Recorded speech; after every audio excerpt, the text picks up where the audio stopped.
আপনারা দেখতে পাচ্ছেন মুখ্যমন্ত্রী মমতা বন্দ্যোপাধ্যায় নির্দেশের পরই তড়িঘড়ি কিন্তু পুলিশ প্রশাসন কিন্তু নজরদারি চালাচ্ছে। এটা শুধু সল্টলেকের চেহারা নয়, আজকে বিভিন্ন জায়গায় শিয়ালদা, গড়িয়াহাট, বিভিন্ন জায়গায় আজকে এরকম স্পেশাল ড্রাইভে বেরোবেন পুলিশ আধিকারিকরা। এই মুহূর্তে বিধাননগর পুলিশ কমিশনারেটের পক্ষ থেকে ইলেকট্রনিক্স কমপ্লেক্স থানার যারা পুলিশ আধিকারিকরা রয়েছেন তারা এই মুহূর্তে বিভিন্ন জায়গা পরিদর্শন করে দেখছেন মুখ্যমন্ত্রী মমতা বন্দ্যোপাধ্যায়ের নির্দেশের পর। এই মুহূর্তে আমরা যেখানে রয়েছি কলেজ মোড় সংলগ্ন এলাকা, এবং মুখ্যমন্ত্রী যা বলেছিলেন যে বিধাননগরের কাছে বা সল্টলেকের কাছে তার লজ্জা এইভাবে ফুটপাত জবরদখল করে রাখা, বা বিধাননগরের কাউন্সিলরদের তিনি হুঁশিয়ারি দিয়েছিলেন। তারপরে আমরা কথা বলে নেওয়ার চেষ্টা করব। বাংলায় একটা প্রবাদ আছে, চোরকে চুরি করতে বলে গৃহস্থকে সজাগ থাকতে বলা। আর আজকের পর্বে এই প্রবাদটি আপনাদের খুব বেশি করে মনে হতে পারে।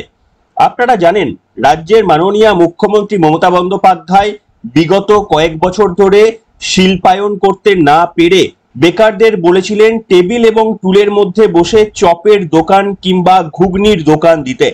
মুখ্যমন্ত্রী মমতা বন্দ্যোপাধ্যায় প্রশাসনিক প্রধান হয়ে এই বক্তব্য গোটা পশ্চিমবঙ্গ নয় গোটা দেশ জুড়ে আলোড়ন পড়ে গিয়েছিল, যে যেখানে মুখ্যমন্ত্রীর কাছ থেকে বেকার শিক্ষিত সমাজ আশা করে একটা শিল্পায়নের, যেখানে নিজেদের যোগ্যতার ভিত্তিতে তারা চাকরি করতে পারবে, কিন্তু রাজ্যের মুখ্যমন্ত্রী তাদেরকে টেবিল এবং টুলে বসে চপ ঘুগনি মুড়ি বেচার পরিকল্পনার কথা বলেছিলেন। আপনারা প্রশ্ন করতেই পারেন যে এর সঙ্গে আমার প্রথমে বলা প্রবাদের সম্পর্ক কি। আসলে সম্পর্কটা এবারে হয়তো বুঝতে পারবেন যে রাজ্যের মুখ্যমন্ত্রী মমতা বন্দ্যোপাধ্যায় যিনি বেকার যুবকদের উদ্দেশ্যে বলেছিলেন টুল টেবিলে ঘুগনি বেচার জন্য, তিনি আবার প্রশাসনিক বৈঠক করে পুলিশকে কার্যত নির্দেশ দিলেন বা কঠোর হতে বললেন যে সমস্ত বেআইনি রাস্তার ধারে খাবারের দোকানগুলো অস্থায়ীভাবে করা রয়েছে সেগুলোকে ভেঙে দিতে। এটাকে আপনারা কি বলবেন? আমার প্রথম প্রবাদের সঙ্গে কি এবার আপনারা মিল পেলেন? দেখুন, প্রথম কথা, আমাদের ধারণায় দুটোর কোনোটাই ঠিক নয়। এক, রাজ্যে মুখ্যমন্ত্রী মমতা বন্দ্যোপাধ্যায় কোনো সভ্য জগতে বেকার যুবকদের উদ্দেশ্যে বলা উচিত নয় যে তোমরা ঘুগনির দোকান দাও।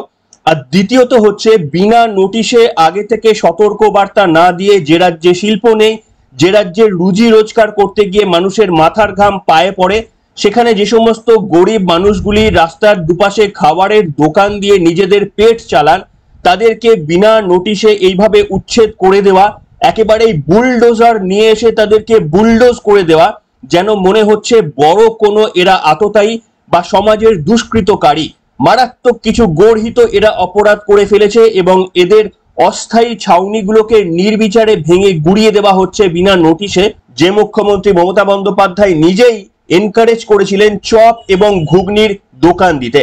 এবার আপনারা বলুন আমার প্রথম প্রবাদ মিলে যাচ্ছে কিনা। যেমন আমি আগে বললে অনেকে আমাকে টন টিটকিরি করতো, তারা আজকে বুঝবেন। আমি বলতাম আপনার কাছে টাকা নেই, আপনি 1000টা টাকা নিন, 1000 টাকা জোগাড় করে একটা কেটলি কিনুন আর কয়েকটা মাটির ভাঁড় নিন,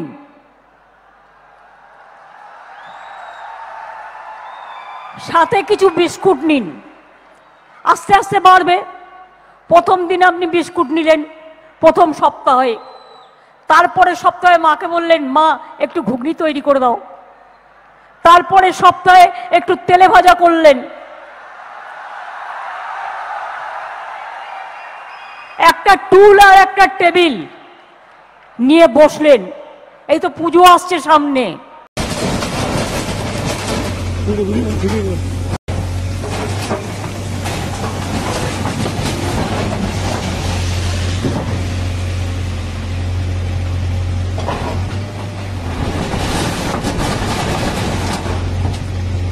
যাই হোক, তবে আপনাদের দেখাতে চাই আমরা উত্তরপ্রদেশে যে ধরনের বুলডোজার রাজ দেখেছি, যেখানে কোনো অনৈতিক কাণ্ড ঘটেছে কিংবা যেখানে নারী নির্যাতনের মতো ঘটনা ঘটেছে, বিশেষ করে উত্তরপ্রদেশ নারী নির্যাতনের মতো ঘটনায় জিরো টলারেন্স। যারাই অভিযুক্ত থাকুক না কেন, সে নিজের দলের কিংবা অন্য দলের, তাদের বাড়িকে ভেঙে দেওয়া হয় বুলডোজার দিয়ে।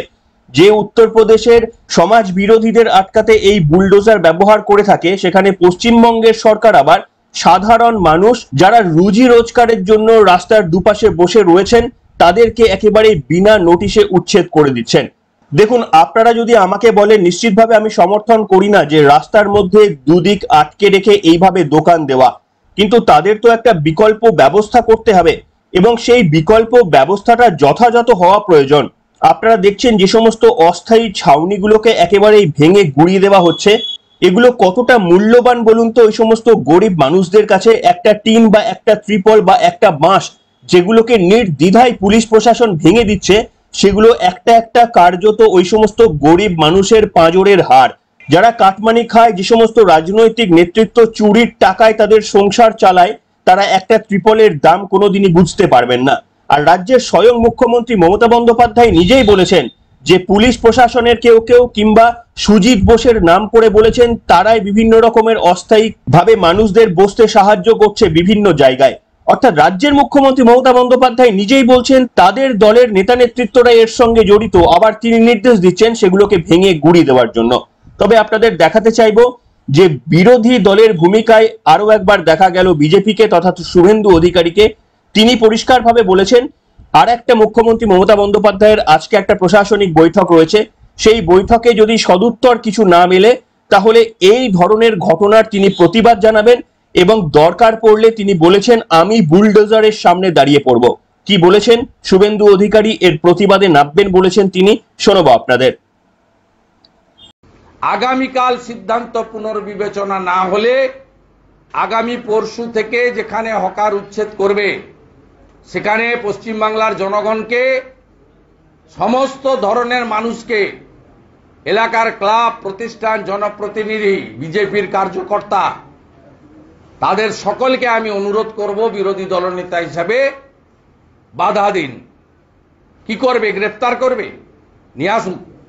এবং প্রয়োজন হলে আমিও যদি আগাম জানতে পারি কোথাও হচ্ছে উইদাউট নোটিস, আমি লিডার অব অপোজিশন হিসেবে আমি নিজেও বুলডোজারের সামনে বা পুলিশের সামনে দাঁড়ানোর জন্য প্রস্তুত আছি।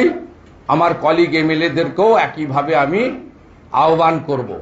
আমি আশা করব মাননীয় মুখ্যমন্ত্রী তার রাজধর্ম পালন করে প্রশাসনিক কর্তৃ হিসাবে তার পুলিশের ওভার অ্যাকশন, অমানবিক অ্যাকশন আগামীকালের মিটিংয়ে তিনি প্রত্যাহার করবেন।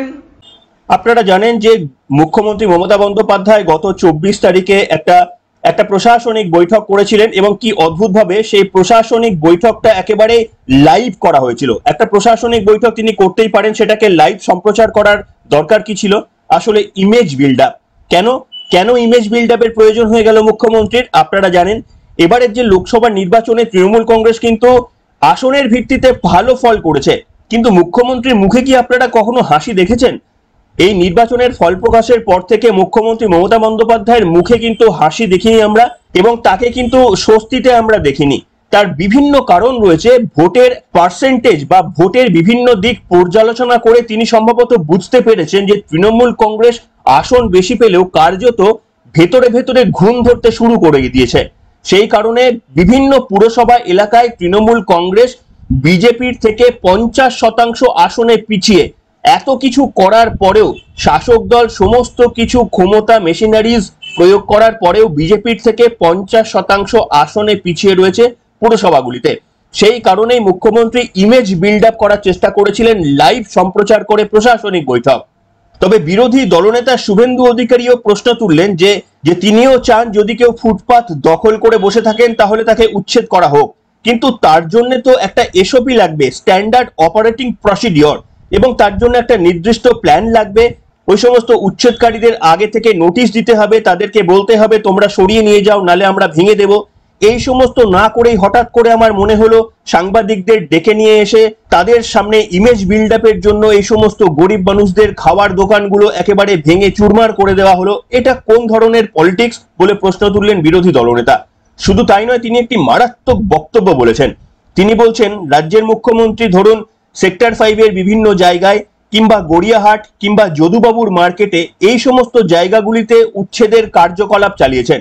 তিনি কি পারবেন পার্ক সার্কাসে উচ্ছেদ করতে কিংবা খিদিরপুরের কাছে উচ্ছেদ করতে কিংবা নিউ মার্কেটে উচ্ছেদ করতে রাজ্যের মুখ্যমন্ত্রী মমতা বন্দ্যোপাধ্যায়ের তো সমানভাবে ওই সমস্ত অঞ্চলে পার্ক সার্কাস কিংবা খিদিরপুর বা নিউ মার্কেটে যারা জবরদখল করে বসে রয়েছে তাদেরও তো উচ্ছেদ করা উচিত। সেটা কি রাজ্যের মুখ্যমন্ত্রী করতে পারবেন? তিনি কখনোই করবেন না। তার কারণ হচ্ছে ওই সমস্ত অঞ্চলের মানুষরা মুখ্যমন্ত্রী মমতা বন্দ্যোপাধ্যায়ের ভোট বাক্স। কি বলেছিলেন বিরোধী দলনেতা সেটাও আরো একবার শোনাবো আপনাদের এই প্রসঙ্গে। বিভিন্ন জায়গায় দেখা যাচ্ছে রোহিঙ্গা জনগোষ্ঠীরা তারা মাথাছাড়া দিয়ে বাড়ছে, সেই সমস্ত জায়গায় উচ্ছেদের কোনো বিষয় নয়, কিন্তু এইভাবে যে উচ্ছেদ বিনা নোটিশে, এটা কি জনবিন্যাসের দিকে এগোচ্ছে কি রাজ্য সরকার বা রাজ্য শাসক দল? খুব সুন্দর প্রশ্ন। প্রথমে তুলে দেবে, পরে 72টা জায়গায় যে জমি দেয়নি বিএসএফকে, 72টা জায়গা খোলা পশ্চিমবঙ্গের একমাত্র রাজ্য। ত্রিপুরাও কমপ্লিট করে দিয়েছে, আসামও বর্ডার কমপ্লিট করে দিয়েছে, পাঞ্জাবও পাকিস্তানের বর্ডার কমপ্লিট করে দিয়েছে। জিরো। কোন দলের সরকার আছে দেখার দরকার নেই, করে দিয়েছে। শুধু পশ্চিমবঙ্গে 72টা জায়গায় বিএসএফকে জমি দেওয়া হয়নি। তার কারণ হচ্ছে রোহিঙ্গাদের এখানে আনা। ইতিমধ্যে আপনারা যে টুকরো টুকরো খবরগুলো পাচ্ছেন, যেমন গুজরাটে নন্দীগ্রামে গোপগড় মাদ্রাসার সার্টিফিকেট পাওয়া গেছে, বাংলাদেশ থেকে আসা একজন মুসলিম, তিনি শুভ দাস বলে নদিয়ার ঠিকানা দিয়ে সার্টিফিকেট নিয়ে গুজরাটে চলে গেছে। গুজরাটের স্বরাষ্ট্রমন্ত্রী স্টেটমেন্ট পেয়েছেন। ভয়ঙ্কর একটা অবস্থার মধ্যে আমরা আছি। এবং আমি আবারও বলি, আপনি যদি হাতিবাগানের সাথে সাথে খিদিরপুর করতেন, খিদিরপুরের সাথে সাথে পার্ক সার্কাস করতেন, বিধাননগরের সাথে সাথে নিউ মার্কেট করতেন, তাহলে আপনার সদিচ্ছা অনেকটা বোঝা যেত।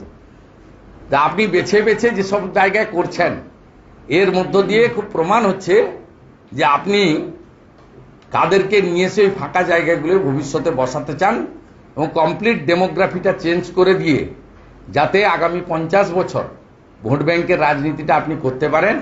তাতে পশ্চিমবঙ্গ গেল, কলকাতা গেল, সেটা আপনার মানে আপনার বিষয়বস্তু নয়, ধর্তব্যের মধ্যে, এটা আমরা আশঙ্কা করছি।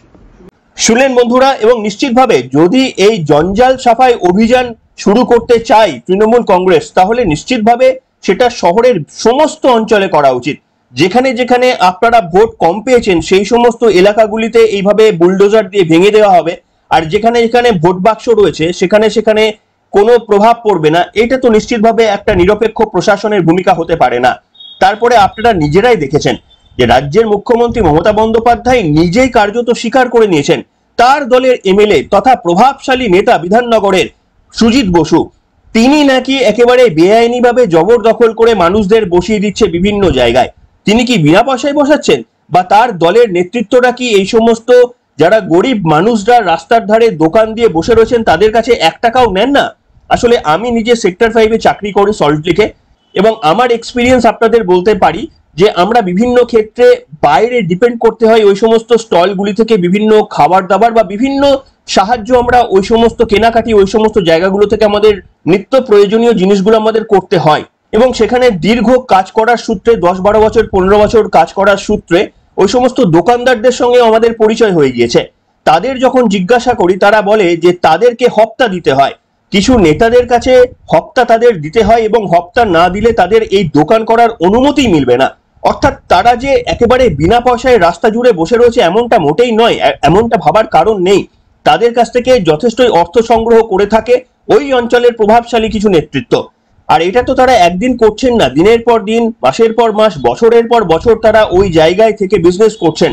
আমার হঠাৎ করে লোকসভা নির্বাচনের ফল প্রকাশের পর মনে হলো যে ভোট আমাদের দেয়নি এবং ওই অঞ্চলে মানুষ প্রবলেমে পড়ছে, তাই ভেঙে গুড়িয়ে দিতে হবে রাতারাতি সেগুলোকে। এটা তো কোনো রকমের পদক্ষেপ বা একটা সমব্যথী সরকারের পক্ষ থেকে তো এটা একেবারেই অনুচিত। রাজ্যের মুখ্যমন্ত্রী নিজেই পুলিশ প্রশাসনের উপর বলছে যে তোমরা একটু ঘুষ নেওয়াটা বন্ধ করো, তোমরা বেআইনি কাজ করা একটু বন্ধ করো, এনাফ ইজ এনাফ। এবার কিন্তু একটু চোখে লাগছে। রাজ্যের মুখ্যমন্ত্রী বলছেন যে তোলা তুলতে গেলে চোখে লাগছে, তারপরেও তিনি নিজের দলের লোকজনদেরকে শাস্তির কোপে না ফেলে কিংবা যে সমস্ত পুলিশ প্রশাসনের লোকজন এই সমস্ত কার্যকলাপ করছেন তাদের বিরুদ্ধে পদক্ষেপ না নিয়ে রাতারাতি এই সমস্ত গরিব মানুষদের বিরুদ্ধে রাস্তায় নেমে পড়লেন, তাদের অস্থায়ী দোকানগুলোকে ভেঙে গুড়িয়ে দিলেন। এমনিতেই তো মুখ্যমন্ত্রী মমতা বন্দ্যোপাধ্যায় কার্যত স্বীকার করে নিলেন বিজেপি যে কথা বলতো লোকসভা নির্বাচনের আগে প্রত্যেকটি সভা থেকে শুভেন্দু অধিকারী একটাই ডাক দিত যে তৃণমূল কংগ্রেসের সবাই চোর। যদিও আমরা সে কথা বিশ্বাস করিনি, বারবার আপনাদের সামনে বলেছি, শুধুমাত্র শুভেন্দু অধিকারীর কোটেশন করছি। শুভেন্দু অধিকারী বা বিজেপিরা বারবার বলতো যে তৃণমূলের সবাই চোর, এবং শুভেন্দু অধিকারী গতদিনে যে সাংবাদিক সম্মেলন করলেন সেখানে তিনি একথা বলছেন যে আমার কথাটাই তো প্রতিষ্ঠিত হলো। মুখ্যমন্ত্রী নিজে প্রশাসনিক বৈঠক করে বলছেন সুজিত অন্যায় কাজ করেছে, পুলিশ অন্যায় কাজ করেছে, তৃণমূলের নেতৃত্বরা অন্যায় কাজ করেছে। তাহলে আমরা এতদিন ধরে যে চোর চোর স্লোগান দিতাম, মুখ্যমন্ত্রী কার্যত সেটা তো মেনে নিলেন। কি বলেছিলেন বিরোধী দলনেতা শুভেন্দু অধিকারী, শোনাবো আপনাদের।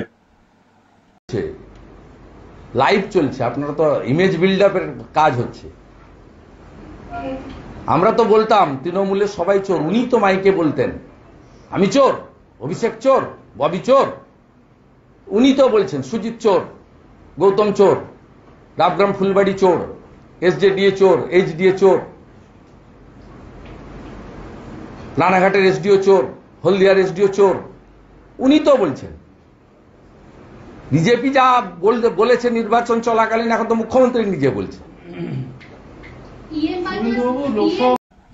আপনারা যদি পশ্চিমবঙ্গ থেকে এই বক্তব্য শুনে থাকেন এবং আপনার বাড়িতে যদি সন্তান সন্ততিরা রয়েছে যাদেরকে এবার চাকরির খোঁজ খবর করতে হচ্ছে বা পেট চালানোর খোঁজ খবর নিতে হচ্ছে, তাদের অবস্থাটা একটু ভাবুন তো, কি করে পেট চালাবেন? আপনারা যদি ভাবেন যে পশ্চিমবঙ্গের থেকেই আপনাদের রুজি রোজগার চালাতে হবে, পেট চালাতে হবে, তাহলে কি করবেন?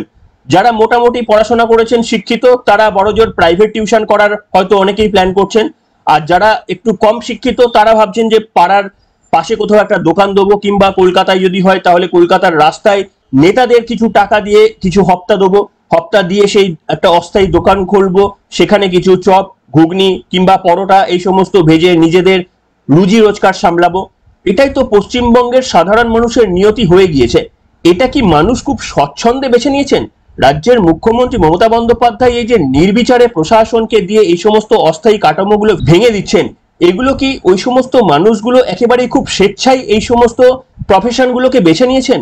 তাদেরকে দেওয়ালে পিঠ থেকে যাওয়ার পর কিন্তু একটা মানুষকে রাস্তায় ঘুগনির দোকান দিতে হয়। এবং আপনারা হয়তো দেখবেন, খোঁজ খবর নিলে যারা রাস্তায় ঘুগনির দোকান দিচ্ছেন বা চপের দোকান দিচ্ছেন, দেখবেন বিভিন্ন ক্ষেত্রে তারা উচ্চশিক্ষিত হয়। কেউ বিএ পাস, কেউ এমএ পাস, কেউ বিএসসি পাস, এমএসসি পাস, এই ধরনের প্রচুর লোকজন দেখবেন কলকাতার রাস্তায় স্টল দিতে বাধ্য হয়েছেন। তো কার্যত প্রশাসনিক প্রধান হয়ে আপনি যখন চাকরির ব্যবস্থা করে দিতে পারেন না, কেন একটা এমএ পাস ছেলে বা মেয়েকে রাস্তায় বসতে হবে, এর উত্তর যখন আপনার কাছে নেই, আপনি যখন নিজেই কর্মসংস্থান আসছে না বলে তার উত্তরে আপনি বলেন যে কাশফুলের বালিশ তৈরি করতে হবে, কিংবা কচুরি পানা দিয়ে বাটি তৈরি করতে হবে, অথবা টেবিলের ওপর বসে রাস্তার কোনো কোণে ঘুগনি বা চপ ভেজে সংসার চালাতে হবে, আপনার মুখ দিয়ে এই ধরনের যখন সাজেশন বেরিয়ে যায়, তাহলে কি করে আপনারই প্রশাসন একেবারে এই সমস্ত মানুষদের, যারা হয়তো অনেকেই আপনার এই বক্তব্যে অনুপ্রাণিত হয়ে আজকে রাস্তার ধারে যারা দোকান দিয়েছিলেন, তাদেরকে কিভাবে বিনা নোটিশে বা খুব শর্ট নোটিশে এইভাবে উদ্ধার করে দেওয়া হলো? তাদের দোকানের একটা টিনের দাম, কিংবা একটা বাঁশের দাম, বা একটা লাঠির দাম, সেটা অনেক মূল্য। যে সমস্ত রাজনৈতিক নেতৃত্বরা ঘুষের টাকায় সংসার চালান, তারা ওই একটা বাঁশের দামের মূল্য কোনোদিনই বুঝতে পারবেন না। তাই রাজ্যের মুখ্যমন্ত্রী মমতা বন্দ্যোপাধ্যায়ের কাছে আবেদন, তার যে মিটিং রয়েছে আশা করি তিনি পুলিশকে নিয়ন্ত্রিত ভূমিকা নিতে বলবেন। নিশ্চিতভাবে আপনার এই পদক্ষেপকে অবশ্যই সাধুবাদ জানাই, এবং এটাও বলতে চাই যে আপনি যদি কঠোর হন, তাহলে দেখুন পুলিশ প্রশাসন কিন্তু ঘুমিয়ে নয়, পুলিশ প্রশাসন জেগে কাজ করতে পারে। আপনি যদি সদার্থক ভূমিকা নেন, তাহলে পোস্টপোল ভায়োলেন্সও কিন্তু আটকে যেতে পারে। আপনি যদি সদর্থক ভূমিকা নেন, তাহলে বাংলায় শিল্পও আসতে পারে।